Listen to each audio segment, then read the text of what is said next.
Jaya Radha Madhava Kunja Bihari.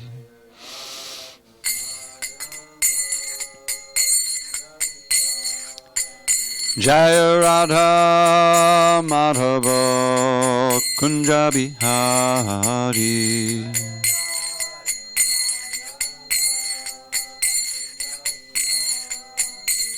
Gopijana Vallabha Girivardhari.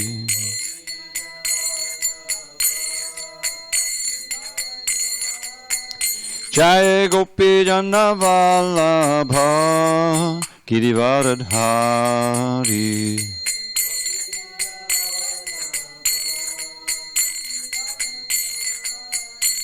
Yashodanandana Brajajana Randana. Yashodanandana Brajajana Randana. Yamunatira Vanachari. Yamunatira Vanachari. Jaya Radha Madhava Kunja Bihari.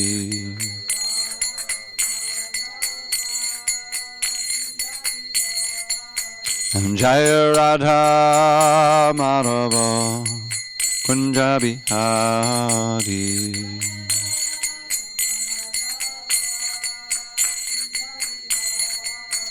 Jaya Radha Madhava Kunja Bihari.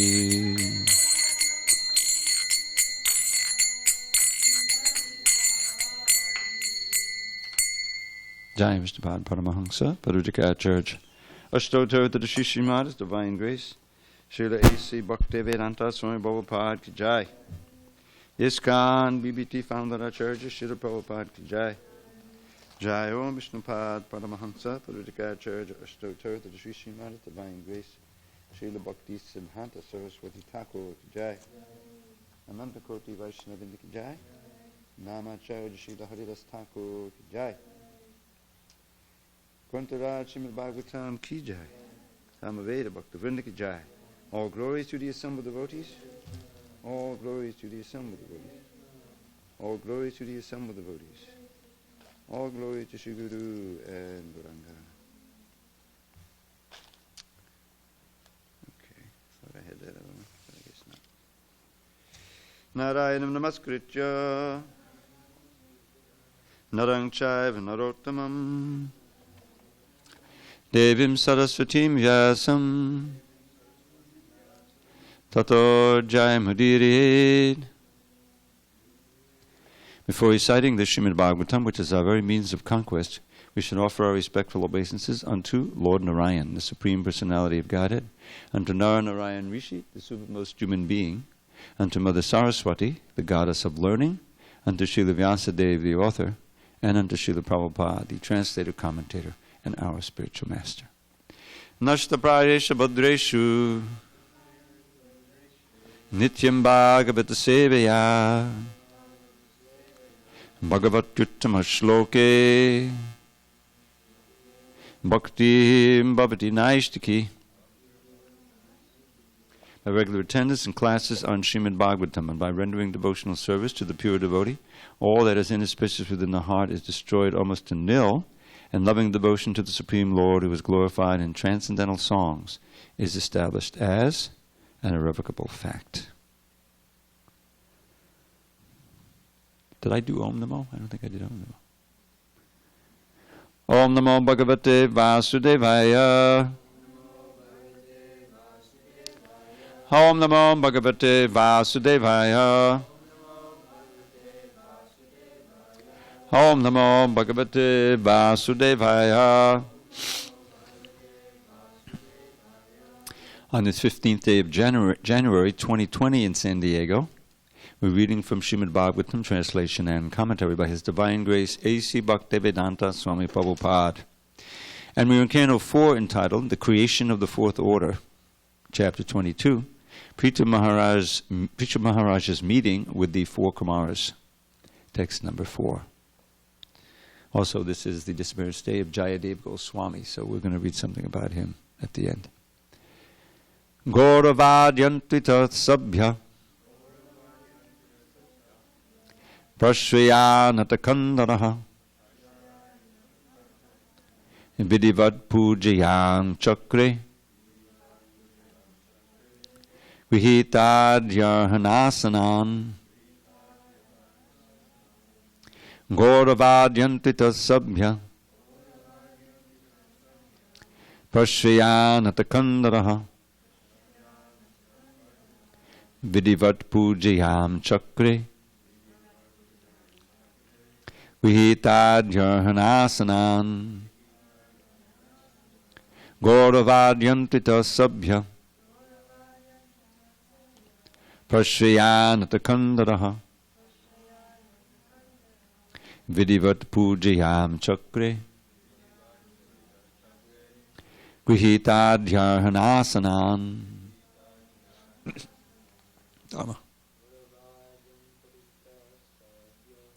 Gauravadyantvita sabhya prashvayanata vidivat pujayam chakre grihitadyarhanasanan. Small. Gauravadyantvita sabhya prashvayanata vidivat pujayam chakre vihitadyarhanasanan. Gauravadyantvita sabhya prashvayanata vidivat pujayam chakre grihitadyarhanasanan. Ladies. Gauravadyantvita sabhya prashvayanata vidivat pujayam chakre grihitadyarhanasanan. Gauravat, glories, yantvitaha, completely, sabhyaha, most civilized, prashvaya, by humbleness, anadakandadaha,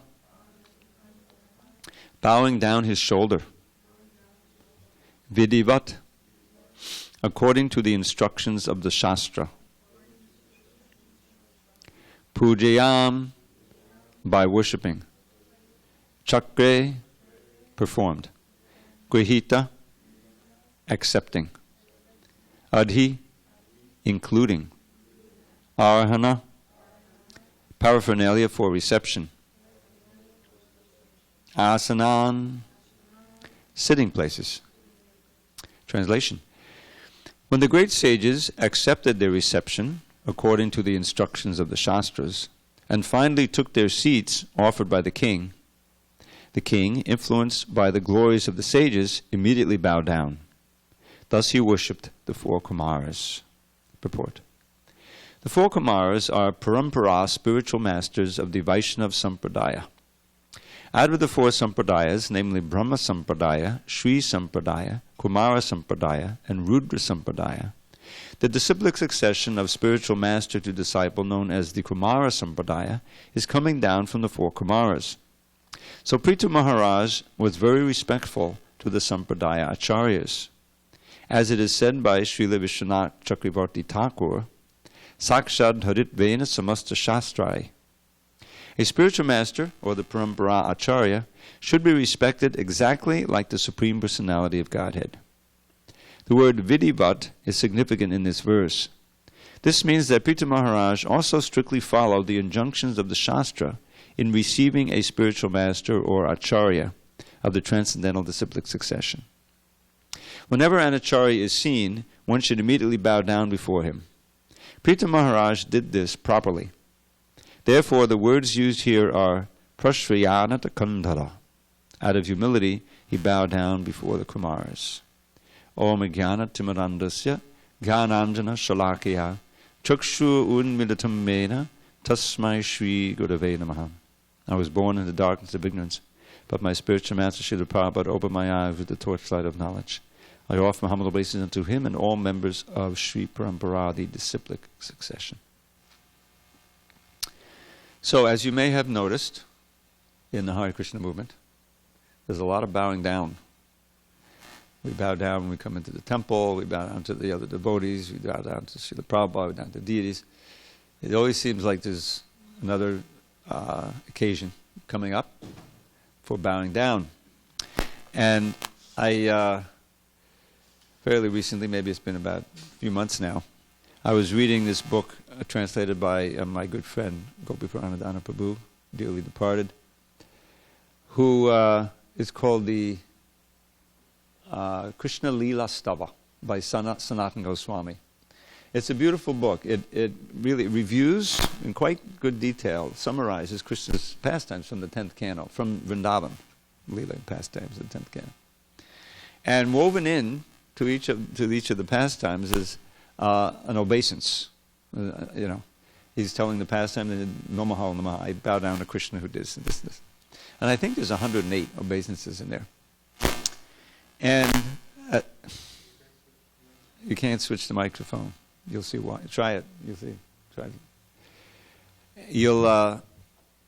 At the beginning of the book, Gopi Purana is writing a little introduction, and he explains what Namaha really means. Analyzed. Many times these words are analyzed in different syllables, and a lot comes out, and it's very illuminating. So Namaha is, first of all, I think this is from the Padma Puran. There's different levels of Namaha. When you walk on, and I don't know if you've ever had the adventure of riding on Indian Airlines. We used to take it because it was the cheapest. And of course they have their, we used to call them stewardesses, and they greet you with namaste, famous namaste, which is probably part of the English language by now. And namaste is obeisances to you, right? That's what it means.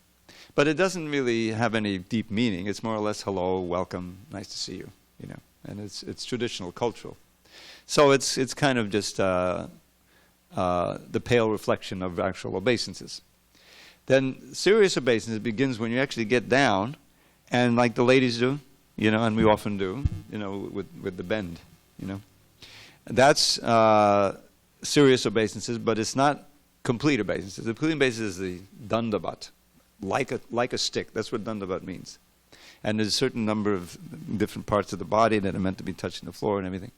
And so the Padmapuran, it analyzes what that ultimate, full obeisances really means. Now, of course, you can do that in your heart at the same time without physically doing it. That's another thing. But the real meaning is na-ma. Na-ma. Na-ma means not mine.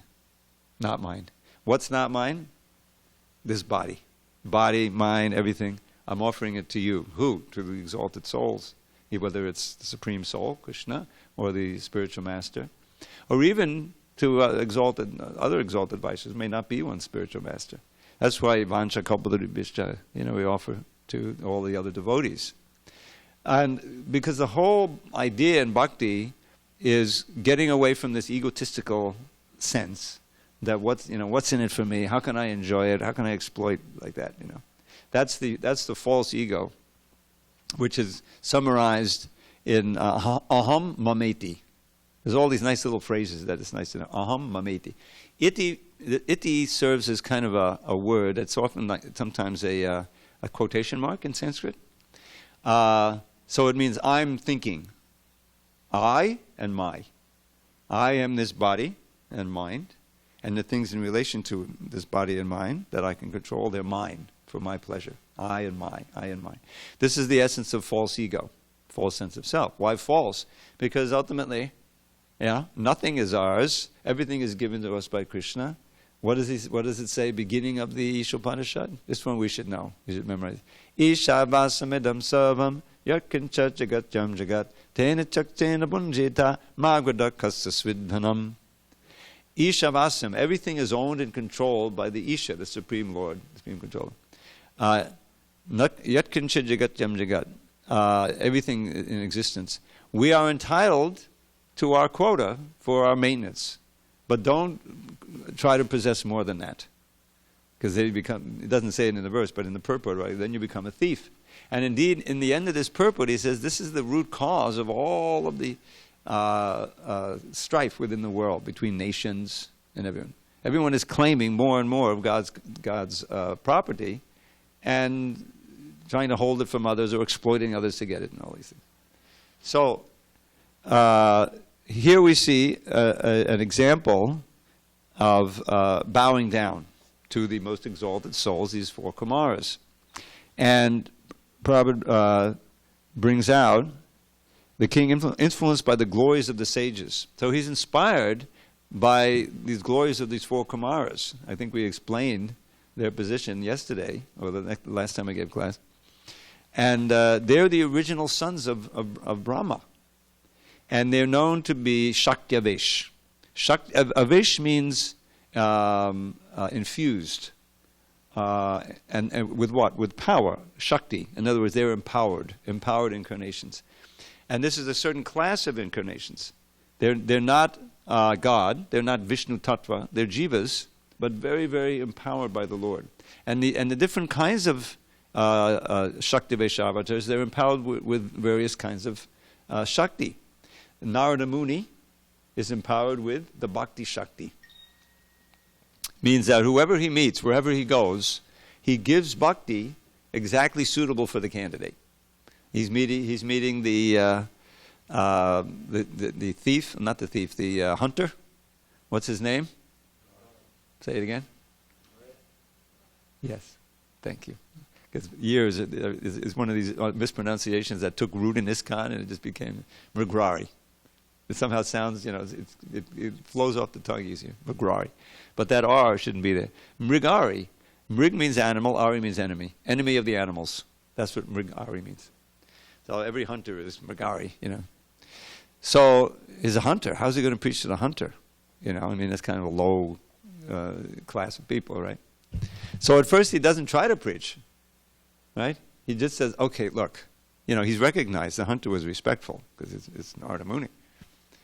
And so he says, look, I know you're a hunter. That's your livelihood. But please don't half kill the animals. He's walking through the forest.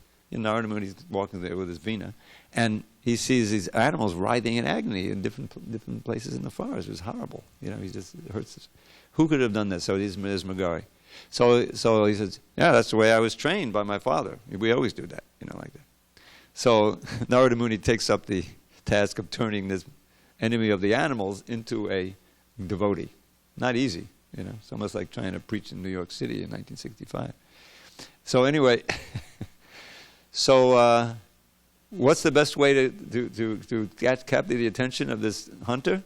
Show him what his fate is.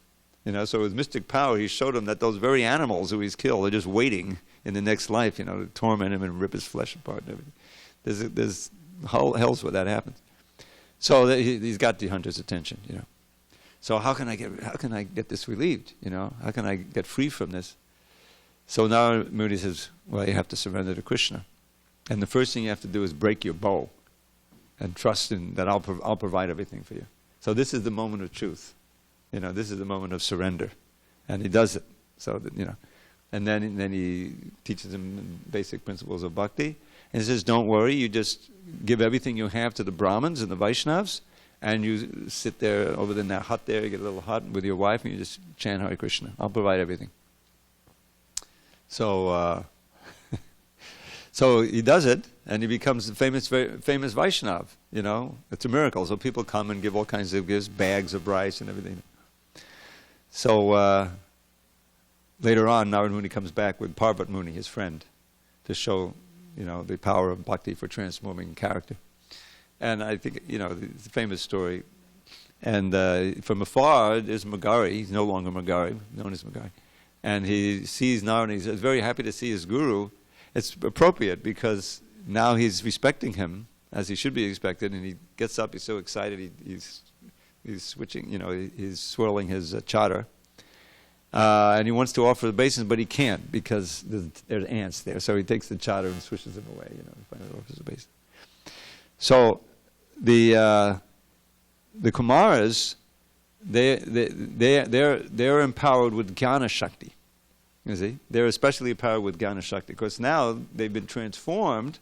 In that pastime, when they go to Vaikuntha, they're not allowed to get in, and they curse Jaya Vijay, and then they see Vishnu, and as soon as before they see him, they smell the fragrance of his lotus feet, which are decorated with tulsi manjaris. Everyone says manjaris. I heard that. It's manjaris, little flowers, and they have this wonderful fragrance. If you ever get this, fragrance.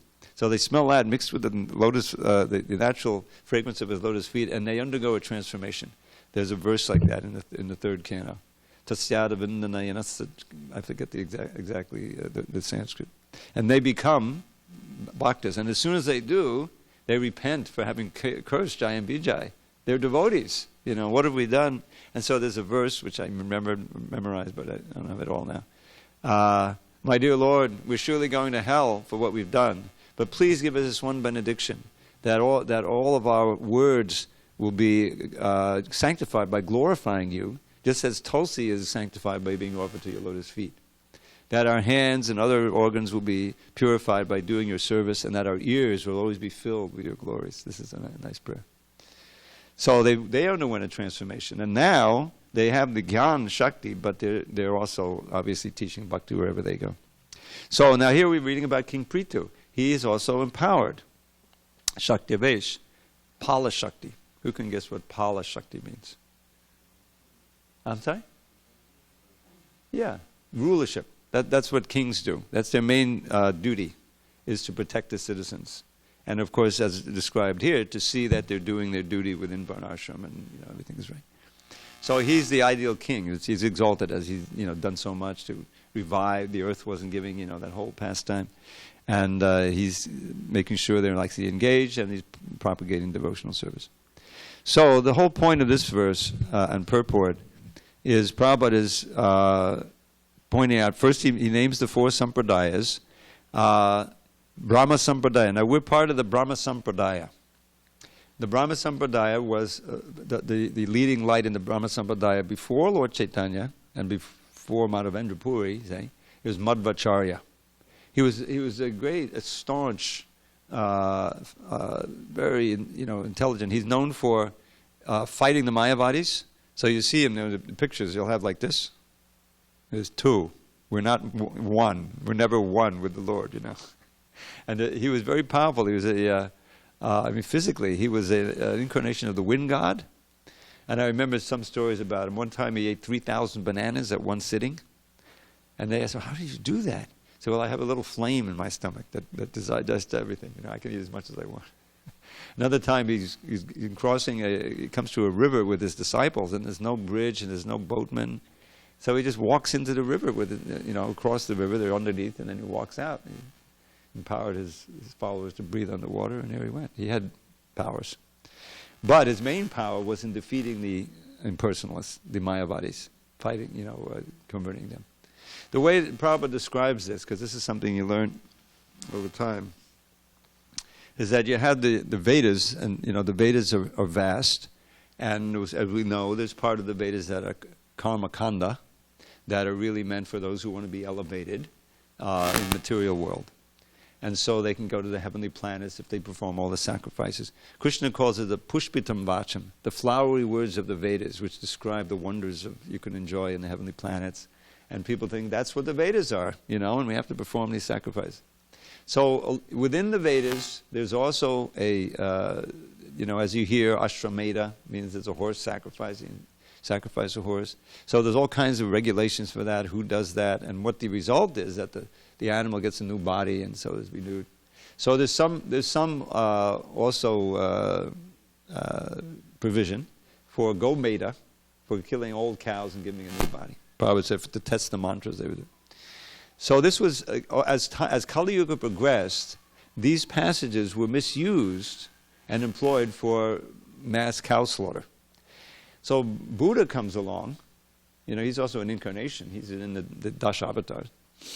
And he was terribly moved by this, and he saw they were misusing the Vedas. So he preached ahimsa, his meditation and the nirvana and all that.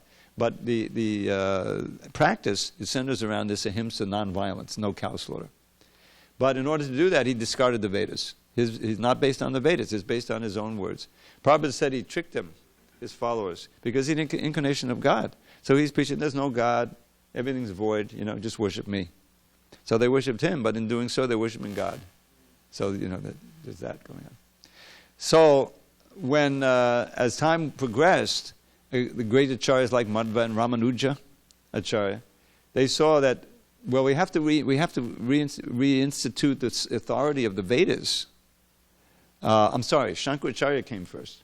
Is that the Vedas are the only shelter for people. If they're not, following the Vedas, then they're finished.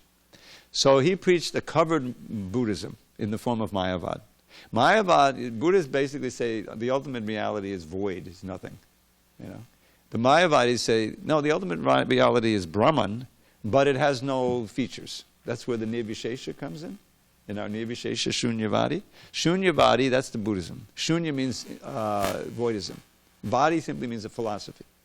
Nirvishesha means the covered Buddhism, which is Mayavad. There's, the ultimate reality is just the white light with no varieties, no form, no pastimes, no anything. All of that is Maya. That's why they're such offenders. Krishna's form, the prasadam, this mantra you're chanting, it's all just part of the material energy. It's all Maya. So they're great offenders.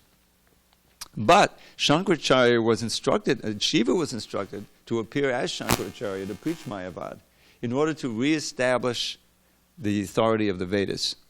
Because without that, people are finished. So they did that, and Buddhism kind of left India and went east and became prominent in Japan and China and places like that. So the Vedic authority was reinstalled, but now the Mayavad was a problem. So then you had the Madhvacharya, Ramanujacharya, Madhvacharya, and of course Lord Chaitanya. There's pastimes where he's also defeating the Mayavadis. He's on the basis of the Vedas, but he's saying the real essence of the Vedas is bhakti. And that's why Prabhupada's name is Bhakti Vedanta. The final goal of all knowledge is bhakti. And that, and Prabhupada was fighting like that from day one when he came to America. Listen, Bhagavad Gita? The end point of Bhagavad Gita is bhakti. It's not that you can do the karma yoga, you can do the jnana yoga, do this, Nobody knew what the actual essence of it was. So that's the short story of how this happened. Now the Kumaras themselves, they weren't Mayavadis, but they were Brahmavadis. They preferred the Brahman effulgence. And that's why when they tried to get into Vaikuntha, they couldn't. Because they really weren't bhaktas yet. And Jaya and Vijay perceived that. And Vishnu comes to the gate and he assures the Kumaras, oh, don't worry, this is all my plan. And why was it his plan? He wanted to fight. He wanted to enjoy martial relation. And you can't do that in Vaikuntha because everybody's a devotee. So he had to take a couple of his devotees and cover them and have them appear in 3 births as Hiranyakashipu and Hiranyaksha.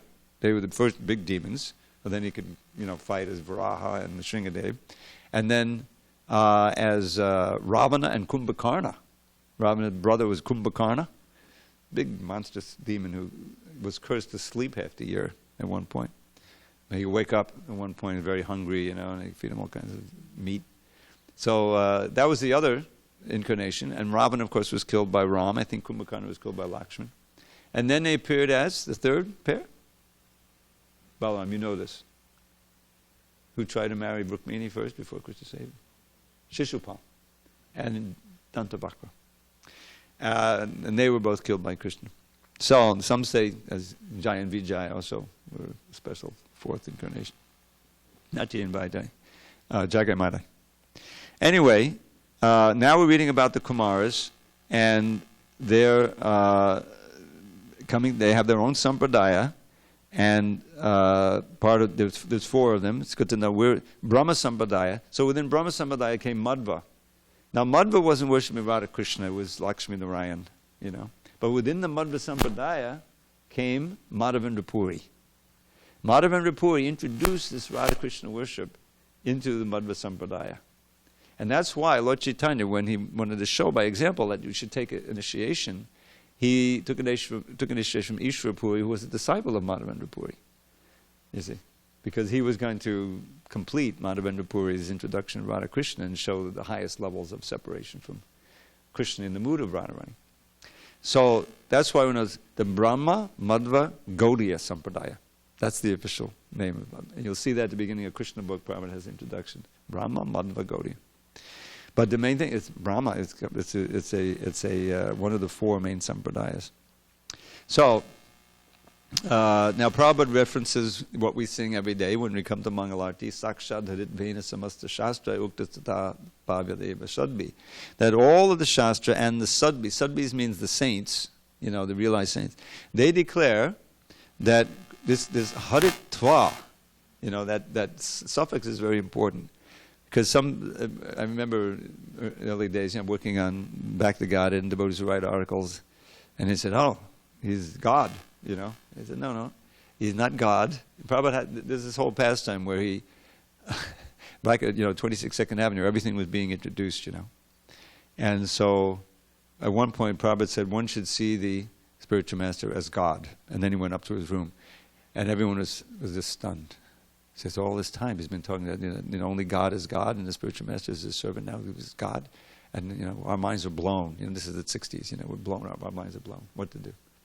So Kirtananda, he said, well, why don't you go ask him? To explain. So they went upstairs. So Prabhupada references, Harit Vena. The spiritual master is not God, but he should be respected as much as God, because he's the direct representative, the pure representative. A very important point. Sakshad Harit Veda, Haritva, that means having the quality of Hari, not that he is Hari. And all the Shastras say it, all of the sages say it. Samasta Shastra, Uktastadhabha,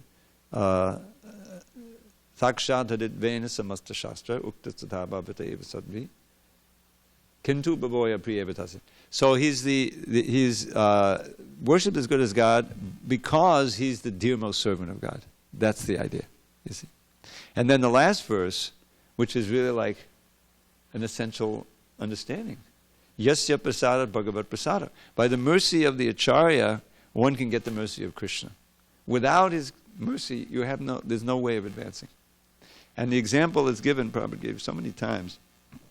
Just like Krishna is so great, right? Greater than any human being could possibly be. But there's an analogy. You want to see some big man in this world, President of the United States or something. You can go as far as the gate to the White House. If you go over that gate, the Secret Service guys will pounce on you. You can't just go in on your own, But you can be invited. You can be invited. If he wants to see you, then he'll send out one of his emissaries or somehow make it known that yes, and this one, let him through the gate, you see, and you can go. So when you get a big enough personality, the only way that to meet them is by their own initiative. Now Krishna, he wants us to meet him. He wants to meet us. In other words, because that meeting or that contact is our only hope for purification. But we can't expect to meet him in full at first. There's certain ways that he agrees to be accessible. And in this age, of course, the most accessible, the holy name. This was his great mercy. Namo Mahavadanyaya Krishna Prema Vadayate. Rupa Goswami recognized when he first met him. All obeisances. It's important to study the meanings of these words. So when you say the verses, the whole thing manifests in your mind. Namo. This is again the word Namaha. Namo Mahavadanyaya. What does that mean? So we know the word dana. Dana means gift or charity, right? So Vadanya means charitable. And he's Mahavadanya. He's the most charitable. Prabhupada would say munificent, which is a perfect word. He would sometimes also say magnanimous, which is a little different, but also you can think of it. Magnanimous means forgiving. That if someone insults you or somehow or other, you're very forgiving. That's magnanimous. Munificent definitely means giving, means very charitable. So Lord Chaitanya is the most charitable. Why? He's giving the greatest treasure there could possibly be, which is Krishna Prema. Namo Mahavadanyaya Krishna Prema Pradayate. Pradaya means he's giving out extensively, whoever wants it.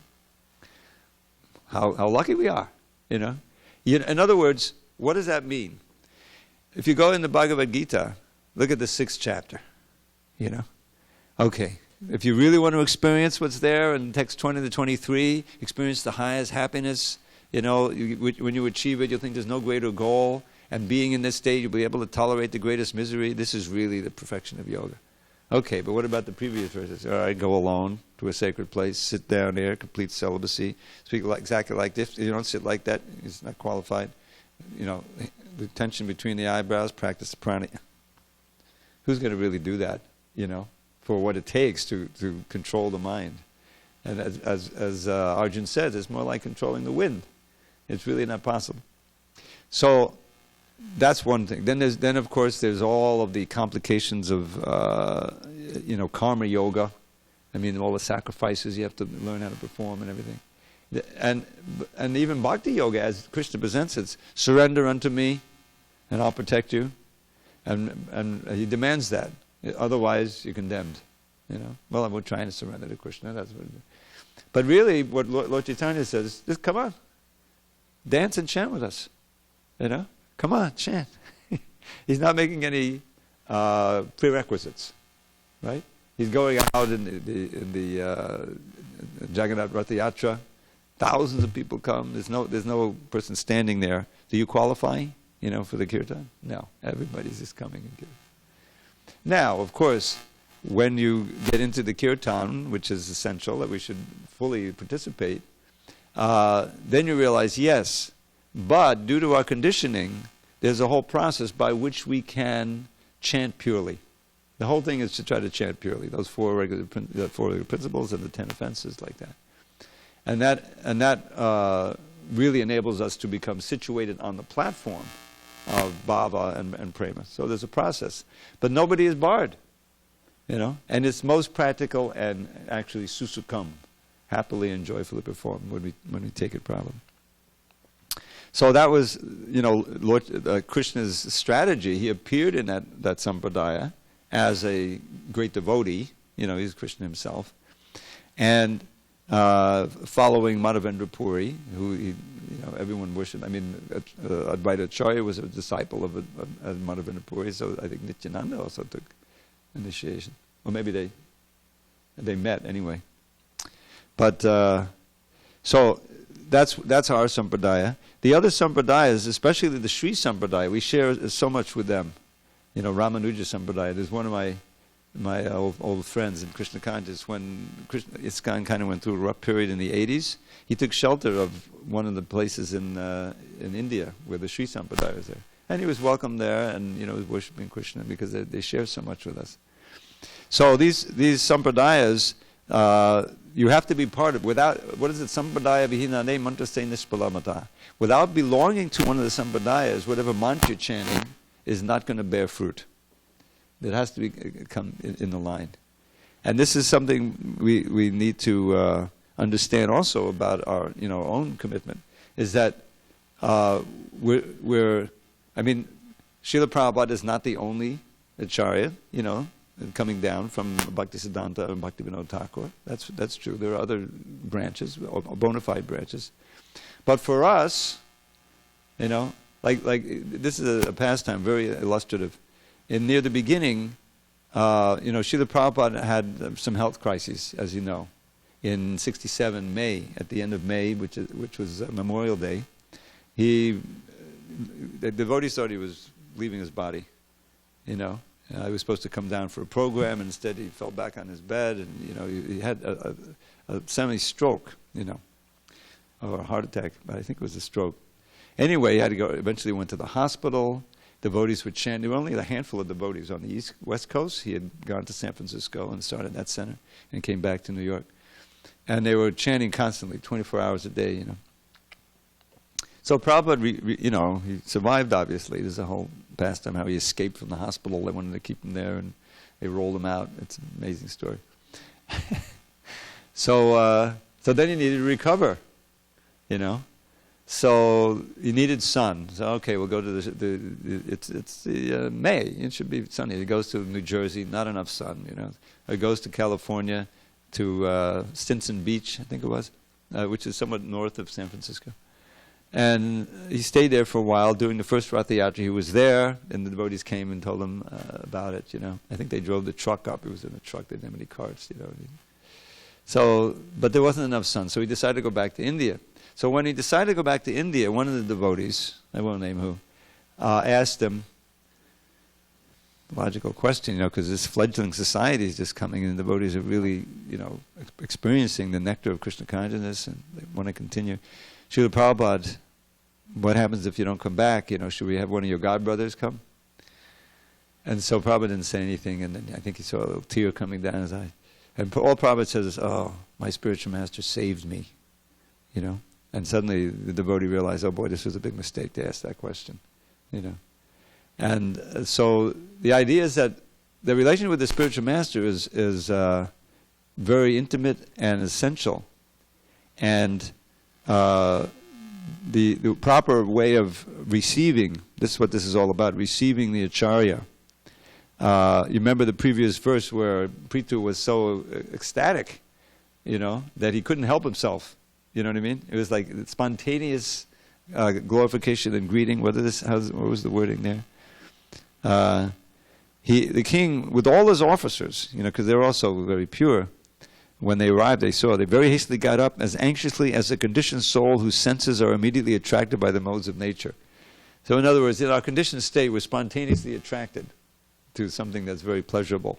No one has to convince you, So Prithu was similarly attracted to greet and glorify these great Kumaras who had come, because he sees them as representatives of Krishna, and he sees Krishna in them. That's what the Sakshat Hadidvena is that you're seeing, Krishna. You know what's going to happen. They're going to glorify Krishna, and you're going to experience Krishna consciousness in their presence. So it's a great event. And you read. I didn't have, I had a handful of moments alone with Srila Prabhupada, but I relished those. I have a few pictures. I'm in the same shot. I said, oh boy, somehow I was just reading an excerpt from the what is it? Hunting the Rhinoceros with the Swami, Chasing Rhinoceros, Part 2. Shamasinda. He's a great writer, actually. And no, I'm sorry. No, this was something else. This was a Vyasa Puja offering that I read, and it was a remembrance of one of the devotee was passing away. I said, oh yes, it was Hayagriva who was passing away in '89, the same year I came here. He passed from cancer. But one devotee went to see him. I think it was Satyaraj, and Hayagriva was just remembering the times he was with Prabhupada and how, he said, isn't it amazing? Prabhupada wanted to publish some books, and the first person he meets, who really was serious, was him, who was an English teacher who could help him with the books. And he says, I was touched by the hand of God, like that. It's just memorable. It's like that. You feel a divine presence in, the spiritual master's presence. He's your what did Prabhupada, transparent, you call it transparent via media, a transparent medium by which you're getting Krishna's grace. So when you appreciate that, then that relationship really has so much meaning. And what is the great value in your sadhana is that, Prabhupada was once asked, can someone just, read your books, and become serious and chant Hare Krishna and become a devotee? Why do you need a personal guru? Why do you need a person? Because they can pull your ear. In other words, they can get on your case, and you'll take it. See, this is the lesson of Arjuna. Arjuna surrendered, and he knew the meaning that I could get chastised, and he was. You're a fool, for, on the bodily platform. The whole thing. First verse, Ashochana Bashochasra. First verse of instruction. So that, and also the sense, I may do this, but my spiritual master will be disappointed. I don't want to do it. I don't want to do that. With Krishna, we've been ignoring him for millions and millions of births. We're kind of used to that. But this is a live person who's taken the trouble to welcome us and give it, and put out effort, and also take a risk, to accept us as disciple. So we have a better shot at becoming strict in devotional service. Okay, I'm going over as unfortunately I'm getting that habit. So, next time maybe we'll go through this word vidhi, which is here in this verse. Yeah. He did it according to vidhivat. This idea of vidhi is very important, and we're trying to be vaidhi bhaktas, which means those who are trying to observe the rules and regulations very carefully. We're not spontaneously attracted, not always anyway, maybe we have a little inkling of that sometime, but our basic platform is one of being serious to follow the duties and the commitments we make in Krishna consciousness, with the great confidence that gradually we'll become more and more spontaneously attracted, just like Prithu is to greet the Kumaras, to perform those things that were once chores, or that we're doing with sense of duty, we'll do it with a sense of great joy and eagerness and just running to the next engagement. Okay, in that light, I'm sorry I'm having time for much discussion, but I really want to read this thing about Jayadev, whose song we sing every day, Tabakata Kamalavare. Okay, at the bottom. 300 years before the appearance of course this is from the Samadhi's book by Mahanidhi Swami. 300 years before the appearance of Lord Chaitanya, JayadevaGoswami served as the court pundit of Sri Lakshman Sen, king of Bengal. Jayadev and Padmavati, his wife and an expert dancer. It's interesting, he's known as JayadevaGoswami, but he was married. His wife was an expert dancer. They used to worship Krishna with single-minded devotion. After some time, he left the opulent royal life to live peacefully in a grass hut in Champahati, Navadvip. I remember on Navadvip Parakram. Have you been on Navadvip Parakram? You see his place, where he wrote. There's where he wrote Gita Govinda. One day while working on Gita Govinda, now Gita Govinda is known, this is, the most intimate book. Prabhupada didn't give us Gita Govinda. He gave us of course the prayer, the Dash Avatar Stotra he starts out with.